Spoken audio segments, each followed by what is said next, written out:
Eu também tenho apuração a respeito desse tema, Raquel. Quer contextualizar para a gente? Não, fui estudar, né? Um tema bastante polêmico e é um debate intrincado.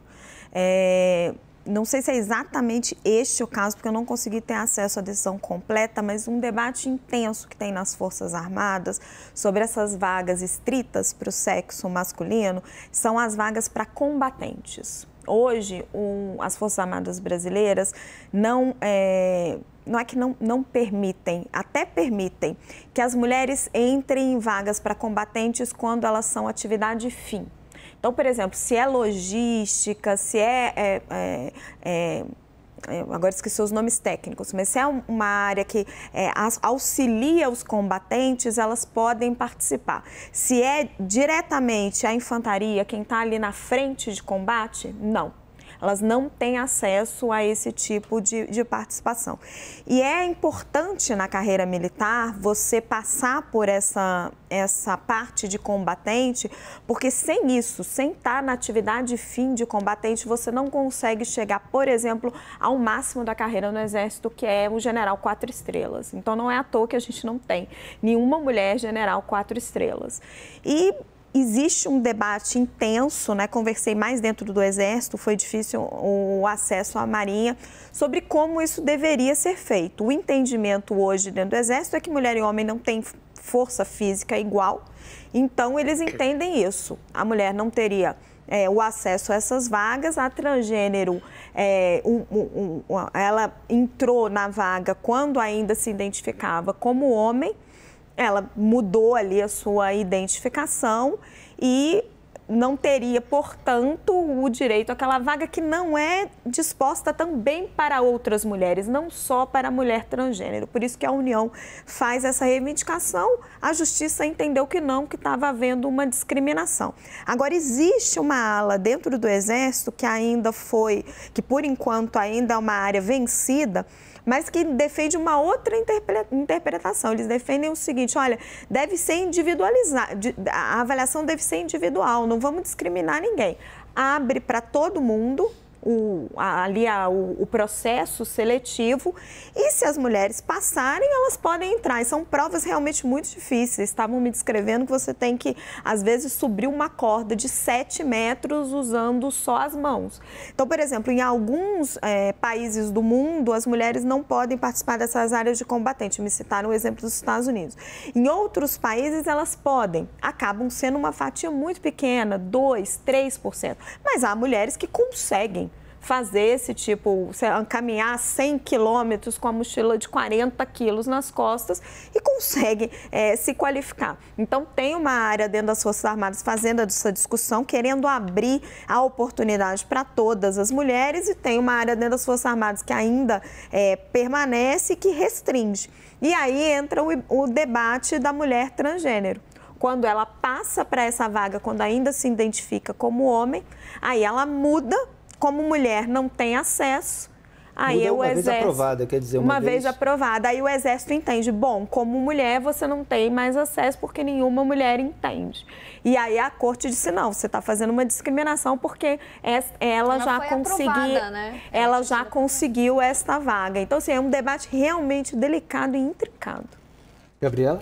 Não, eu estou indignada porque ótima essa pesquisa sua, Raquel, porque eu não sabia, né, eu desconhecia que as mulheres são proibidas de fazer as mesmas provas que os homens. Nas polícias... Como combatente fim. É quem eventualmente, se o Brasil entrar em guerra, vai estar ali na linha de frente de combate. Mas isso é uma discriminação contra as mulheres, né? Então, além da gravidade, existir uma discriminação contra uma mulher trans, né, que passou por todas as etapas e resolveu passar pelo processo de transição. Eu estava lendo a matéria da CNN, ela resolveu passar pelo processo de transição depois que já havia sido admitida, já havia feito as provas, e aí, olha, agora você não pode mais ocupar esse posto. Existe essa discriminação contra essa mulher, mas também existe uma discriminação contra todas as mulheres de não lhes dar oportunidade de subir na carreira em igualdade com os homens. Isso é inadmissível. E outra coisa, nas polícias, nas carreiras policiais que também exigem força física, as mulheres podem ocupar todos os postos e as provas são diferenciadas. Existe sim essa discussão, olha, a aptidão física, né, da mulher, pela estrutura óssea, pelo tamanho e tudo mais. Seria possível também adotar um pouco o critério das polícias, que também há enfrentamento, né? As agentes da Polícia Federal também pegam em armas, também trocam pneu do caminhão gigante, tudo isso elas fazem, mas a prova delas é diferenciada da prova dos homens. Então, o Exército precisa se atualizar também, né? As Forças Armadas precisam se atualizar e incluir as mulheres. Joel, quer opinar? Olha, me parece que o mais justo aí seria realmente individualizar, no caso da prova, né? Se tem um certo parâmetro, um certo critério físico que a pessoa tem que ter aquela aptidão para poder ingressar na atividade de combate, atividade fim. Passando, tanto faz se é homem ou se é mulher. Mas a gente sabe que, na média, não sei se por cultura, não sei se por biologia, na média, em geral, a maioria que passar provavelmente será homem. Mas, se mudar, se mais mulheres conseguirem se ater, mulheres trans ou mulheres cis conseguirem se ater aos critérios, que passem também. Seria o mais justo e provavelmente o melhor para o Brasil. Hélio, Ana Amélia, a gente viu que tem uma questão ali que na qual existe um debate. As pessoas podem ter uma opinião, podem ter outra, mas é o fato de ter entrado como uma pessoa identificada com sexo masculino e depois ter virado ali, ter se identificado com o sexo feminino, né, ser uma mulher trans que entrou por um outro caminho. Então, onde é que ela fica situada numa situação aí que gera muita discussão interna? E aí você leva o caso para um processo judicial? Que é muito delicado, porque se você perceber, ela agora nessa posição de aprovada como mulher, ela está ocupando um espaço que outras mulheres cis não podem ocupar. É delicado, não é simples. Precisa abrir para todas, né? Não é simples. Não é simples. Tem essa questão da diferenciação entre homens e mulheres nas forças militares, essa questão do caminho, né, de entrada e o que se faz depois. Isso tudo levou o caso para a Justiça e a Justiça acabou decidindo assim de uma maneira bastante categórica, inclusive impondo uma indenização. Diga, Ana Amélia. São dois aspectos aí, um regulamento militar. Como é que funciona a instituição militar? Qual é a regra que tem lá dentro da instituição militar? E, de outro lado, esse passou a ser uma questão judicializada.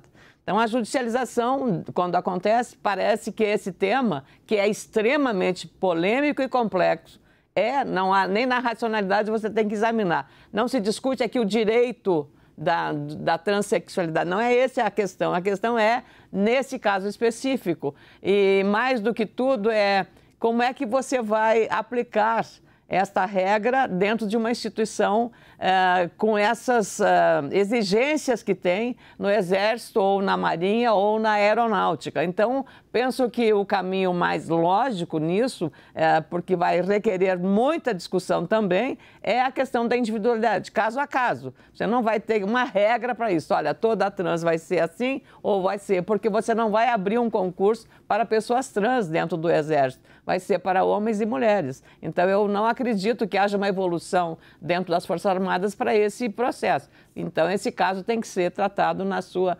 individualidade, porque é o primeiro caso que acontece na instituição militar.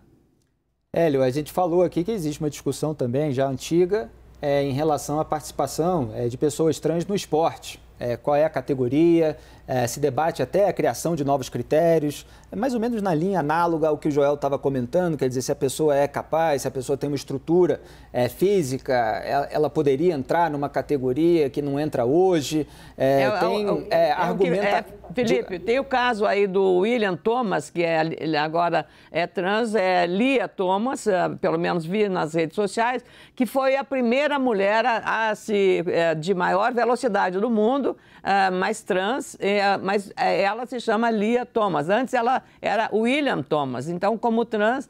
Então a discussão é exatamente essa. Nenhuma mulher chegou nesse patamar de primeiro lugar em velocidade na natação. Mas como homem, nunca conseguiu chegar a nenhuma classificação em disputas de natação. Então, exatamente aí a questão de contradição no processo. As mulheres entendem que essa competição, ela disputando como mulher, ela está sendo competitiva em igualdade de condições? Essa é a questão.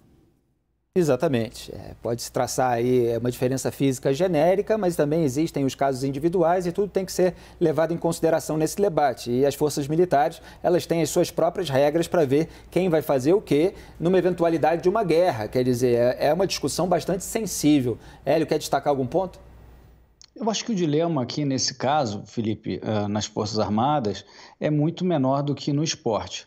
Porque essa militar fez a transição, e o Exército, então, deveria acomodá-la numa função, né, que pode ser exercida por homens e mulheres, que eu suponho que seja até a maior parte das funções dentro do Exército, ou, se ela preferir e cumprir as qualificações técnicas para ser, por exemplo, combatente, que era o exemplo que estava sendo discutido, eu acho que está tudo certo, ela deve cumprir e tem que respeitar o gênero dela sempre. Tem, né, o uniforme, o corte de cabelo como o novo gênero da transição dela. Sobre essa questão de combatente, eu queria lembrar uma heroína brasileira. A gente costuma esquecer, né, Felipe, da nossa história. A Maria Quitéria, uma militar baiana, que queria muito ser combatente na Guerra de Independência do Brasil.